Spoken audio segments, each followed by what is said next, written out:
News Bharat. मैं हूँ आपके साथ सोनिया। आज मैं आपको इंट्रोड्यूस कराऊंगी youngest tarot card reader Navya Pant से। सिर्फ 8 साल की उम्र में नव्या ने टैरो कार्ड रीडिंग सीख ली थी। नव्या हमारे साथ मौजूद है। बहुत बहुत स्वागत है नव्या आपका Express News Bharat. Hello ma'am. Navya अपने बारे में हमारे ऑडियंस को बताएं। हेलो, मेरा नाम नव्या पंत है। I am the youngest tarot card reader and numerologist. Tarot card reader क्या होता है? टैरो कार्ड आपने कब देखा? सबसे पहले आपने टैरो कार्ड जो होता है वो कहाँ देखा आपने, ये बताएं। मैंने अपनी मम्मा को रीडिंग करते हुए देखा था अपनी क्लाइंट की। तो तब मैंने देखा कि मम्मा बता रहे थे कि मतलब बता रहे थे उनके बारे में एंड ऑल। तो तब मेरे को लगा ये मम्मा तो सब कुछ बता सकते हैं, तो मेरे को भी इंटरेस्ट है। और तब मैं 7 इयर्स ओल्ड थी। आप जब 7 साल की थी तो आपको लगा कि मम्मा टैरो कार्ड रीडिंग कर रही हैं और अपने क्लाइंट को बता रही हैं। तो आपकी मम्मा क्या बता रही थी? उनका भविष्य बता रही थी या फिर पॉसिबिलिटीज उनको बता रही थी? इतना मेरे को याद नहीं है, पर आप तो बहुत छोटी थी ना तब, इसलिए आपको याद नहीं है। तो आप मुझे ये बताइए, जो टैरो कार्ड होती है रीडिंग, वो आपके भविष्य को बताता है या फिर पॉसिबिलिटीज बताता है? जो फ्यूचर में होने वाली पॉसिबिलिटीज है वो बताता है, वो फ्यूचर नहीं बताता। अच्छा, यानी कि आप भरोसा नहीं कर सकते एस्ट्रो कार्ड में कि ये पूरा गारंटी के साथ आपका भविष्य बताता है, बस पॉसिबिलिटीज को बताता है। और कई लोग होते हैं कि गाइडिंग टूल। अच्छा, गाइडिंग टूल है। एस्ट्रोलॉजी सिर्फ एक गाइडिंग टूल है ना? यानी कि टैरो कार्ड आप जब रीड करती है तो आप सोचती हैं कि ये एक गाइडिंग टूल है, इसकी तरह आप अपने क्लाइंट को बताती हैं। आपने कभी किसी का भविष्य बताया या फिर पॉसिबिलिटीज बताई है? किसी को बहुत लोगों की बताई। अच्छा, पॉसिबिलिटीज बताई आपने? हाँ जी, मतलब उनकी रीडिंग करिए, ये नहीं कह सकते पॉसिबिलिटीज हो गई, रीडिंग करिए। ठीक है। अभी बताइए, आप इतनी छोटी हैं, अभी सिर्फ 9 साल की हैं, और सारे जो बच्चे होते हैं वो तो पढ़ाई करते हैं, ट्यूशन वगैरह जाते हैं। आप एस्ट्रोलॉजी, टैरो कार्ड भी रीडिंग करती हैं, न्यूमरोलॉजिस्ट भी हैं, कैसे मैनेज करती है एक साथ? मैं आपके क्वेश्चन का आंसर दूंगी, पर उसके पहले मैं आपको एक स्टोरी सुनाऊंगी। जैसे एक फैमिली थी, उसमें उनकी मदर थी और वो 2 जुड़वा बेटे थे, मतलब ट्विंस थे वो। तो जो उनकी मदर थी वो मिसअंडरस्टूड होके हमेशा जो दूसरा था, मतलब दूसरे बच्चे को, मतलब हमेशा उसे खाना खिला देती थी, मिसअंडरस्टूड होके कि ये दूसरा वाला बच्चा भी है। तो वो मतलब वही ज्यादा हेल्दी होता गया, वो पावरफुल होता गया। और क्या हुआ कि एक दिन उनका जो दूसरा वाला था, अगर आपको मतलब उनको नहीं फीड करा गया तो वो मतलब हो गई, मतलब उनकी हेल्थ खराब हो गई। तो फिर हमारे अंदर भी सेम होता है। हमारे अंदर भी 2 पावर्स होती हैं। एक होती है एंजल, डेविल और एंजल, 2 पावर होती हैं। डेविल और एंजल हर इंसान के अंदर होती है। हाँ जी। तो वो हम पे डिपेंड करता है हम किसको फीड करेंगे। जैसे हमें सुबह उठ के पढ़ना है, हमारे एग्जाम्स आ रहे हैं, तो मतलब कुछ भी सिचुएशन हो सकती है। तो जैसे गॉड हमें कहेगा कि उठ जाओ, मतलब पढ़ लेना, एग्जाम में मतलब नॉलेज हो जाएगी। और जैसे डेविल कहेगा थोड़ी देर और सो जाना, मजा आएगा। तो ये हम पे डिपेंड करता है कि किसको फीड करना है, गॉड को कि डेविल को। अगर हम उठ गए तो हमने गॉड को करा, और अगर सोए रह गए तो हमने डेविल को करा। तो मैं इसी स्टोरी से मोटिवेट होके मैंने भी सोचा कि मैं ऐसा क्या करूं जो जिसको गॉड से ज्यादा पावर मिले, जिससे। तो फिर तब से मैंने टैरो। अच्छा, तो आपको क्या लगता है आपके अंदर क्या है, डेविल है या फिर एंजल? ये तो डिपेंड करता है मैं किसको फीड करती हूँ। अच्छा, आप किसे फीड करती हो? आपको क्या लगता है मैं किसे फीड करती हूँ? दोनों को। कभी कभी जब आलस आते तो डेविल को जाता है। अच्छा, आप सुबह कितने बजे उठती हैं? मैं 6 o'clock रोज? तो यानी कि आपके अंदर एंजल वाला स्पिरिट भी है। ठीक है।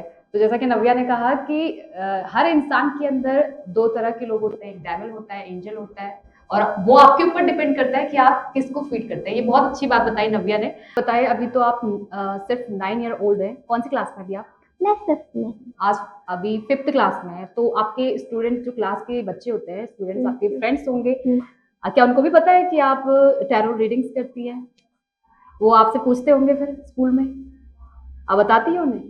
मेरी एक फ्रेंड पूछ रही थी कि मेरे कितने मार्क्स आएंगे। मैंने कहा तेरे ऊपर, मतलब आपके ऊपर डिपेंड कर।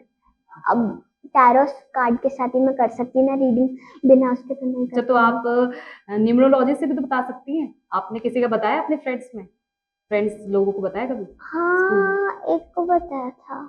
अच्छा, किसको बताया था? उसका डेट ऑफ बर्थ मेरे को याद नहीं है। अच्छा, डेट ऑफ बर्थ याद नहीं है। अच्छा, आपने घर में परिवार में करती हो आप किसी भाई बहन के साथ इस तरह का न्यूमरोलॉजी लगा के कि आप पॉसिबिलिटीज बता देती हो? मतलब न्यूमरोलॉजी से हम्म, वो तो मतलब उन्हें तो ऑलरेडी मतलब उनको तो बोलना ही नहीं पड़ता। देखिए और वो भी बहुत सारी पूछते चीजें होती है एस्ट्रोलॉजी के अंदर। टैरो कार्ड रीडिंग तो हो गया, आप टैरो कार्ड रीडर हो और न्यूमरोलॉजिस्ट भी हो, ठीक है। पाम रीडिंग भी होती है शायद। पामिस्ट्री कहते हैं उसे। अच्छा, आपने उसकी भी स्टडी कर रखी है? नहीं, वो मेरा भाई उसकी स्टडी कर रहा है, भाई को।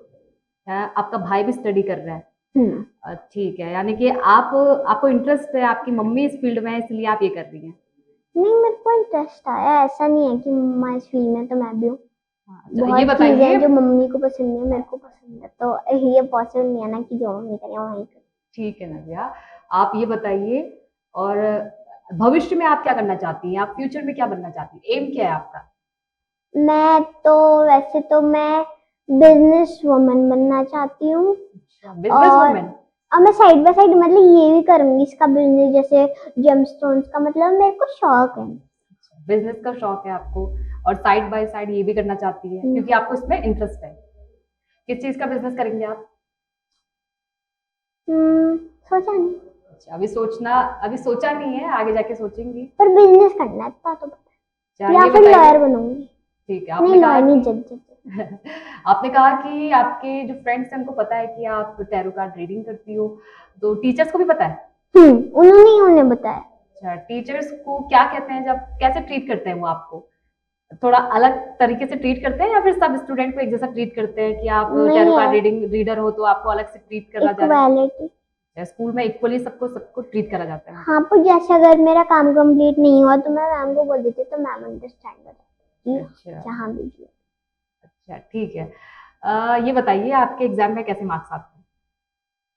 90 अब। हमेशा? आप पढ़ाई भी करती है, इसका मतलब आप पढ़ने में भी अच्छी हैं और टैरो कार्ड रीडिंग में भी अच्छी है। मतलब नॉलेज ज्यादा इम्पोर्टेंट होती है मार्क्स से। मार्क्स मतलब नंबर जो है वो सिर्फ एक गेम। ऑल्दो मेरे मार्क्स गंदे नहीं आते, पर फिर भी बिल्कुल बिल्कुल, जरूरी है किसी को जज नहीं करना चाहिए, किसी मार्क्स पे किसी को जज नहीं नॉलेज करना होनी चाहिए। बिल्कुल, नव्या ने बिल्कुल सही कहा, इतनी छोटी बच्ची है और नव्या को ये पता है कि मार्क्स के हिसाब से किसी को जज नहीं करना चाहिए। नव्या ये बताओ, आगे फ्यूचर में क्या प्लान है आपका? आपने टैरो रीडिंग सीख ली है, अब क्या आप फेस रीडिंग सीखना चाहती हैं या फिर पाम रीडिंग? हाँ, मेरे को फेस रीडिंग का शौक है, मेरे को साइकोलॉजी भी पढ़नी है, मेरे को एस्ट्रोलॉजी भी सीखनी है। अभी तो मैं सीखती जाऊंगी। अच्छा, अभी तो आपकी बहुत लंबी उम्र है, आपको अभी बहुत कुछ सीखना है ना? पढ़ाई कभी खत्म नहीं होती है, कंटिन्यू होती है। जी, सही बोला, नव्या ने बोला कि पढ़ाई कभी खत्म नहीं होती। लिमिट नहीं होती। अच्छा, पढ़ाई की कोई लिमिट नहीं होती है। अभी नव्या बहुत कुछ सीखना चाहती है। नव्या, आपने कहा कि न्यूमरोलॉजिस्ट हैं आप, पाम रीडिंग में कितनी स्टडी आपने पूरी कर ली है? मैंने सीखी नहीं है, मैं सीखना चाहती हूँ। अच्छा, सीखना मतलब चाहती मेरे हैं। भैया कर रहे हैं उसकी स्टडी। ठीक है, ठीक है। Face reading? कोई टीचर मिला ही नहीं। अच्छा अच्छा, आपकी मम्मी के अलावा आपको किसने और सिखाया? या मम्मी ने सिखाया सब कुछ या फिर और भी मम्मा गुरु ने भी आपके थे? सिखाया है, और थर्ड आई एस्ट्रो रिसर्च सेंटर है, मनीष शाही सर, उन्होंने मेरे को सिखाया है। अच्छा, कितने साल की थी जब आपने उनसे सीखा? मैं 8 ईयर ओल्ड थी, मैं लास्ट ईयर से कर रही हूँ ना, मैं बोल रही हूँ। आपने 1 साल पूरा ये सीखा, यानी कि ना 1 साल? नहीं, मतलब मैंने 8 ईयर ओल्ड में 1 मंथ की थी, तो अप्रोक्सीमेटली अभी तो ऑलरेडी 1 साल पूरा हो चुका है, काफी सारे मंथ्स हो चुके हैं, तो अप्रोक्सीमेटली 1 ईयर 5-6 मंथ अच्छा, प्रैक्टिस कर रही हूँ मैं लास्ट ईयर से, ये समझ। ओके, अभी आपकी प्रैक्टिस चल रही है इस फील्ड में, ठीक है। मैं प्रैक्टिस कर रही हूँ, मतलब आ गया, बट धीरे धीरे और आगे बढ़ना चाहती हूँ क्योंकि आपको बहुत कुछ सीखना है अभी ना। आगे आपको साइड बाय साइड ये भी करना है और आपको एक बिजनेस गर्ल, बिजनेस वुमेन आगे जाके आपको बनना है। बहुत बहुत शुक्रिया नव्या आपका हमसे खास बातचीत के लिए। तो ये थी हमारी यंगेस्ट टैरो कार्ड रीडर नव्या, जिन्होंने 8 साल की उम्र में ही टैरो रीडिंग शुरू कर दी थी और सीख भी ली 1 साल के अंदर। अभी और कुछ बहुत सीखना चाहती है नव्या, और फ्यूचर में बहुत अच्छी एस्ट्रोलॉजर भी बनना चाहती है, साइड बाय साइड अलग से बिजनेस भी करना चाहती है और एस्ट्रोलॉजर भी बनना चाहती है। इतनी छोटी उम्र में जहाँ बच्चे सिर्फ ये सोचते हैं कि हमें आगे क्या करना है, उनको समझ में नहीं आता है कि हम ट्यूशन जाए या फिर घर पे खेले कूदे, स्कूल जाए, उनको समझ में नहीं आता। लेकिन नव्या ने डिसाइड कर लिया है कि उन्हें आगे जाके क्या करना है। अभी फिलहाल वो टैरो रीडिंग सीख रही हैं और फिलहाल के लिए इतना ही। देखते रहिए एक्सप्रेस न्यूज भारत, जिद सच दिखाने।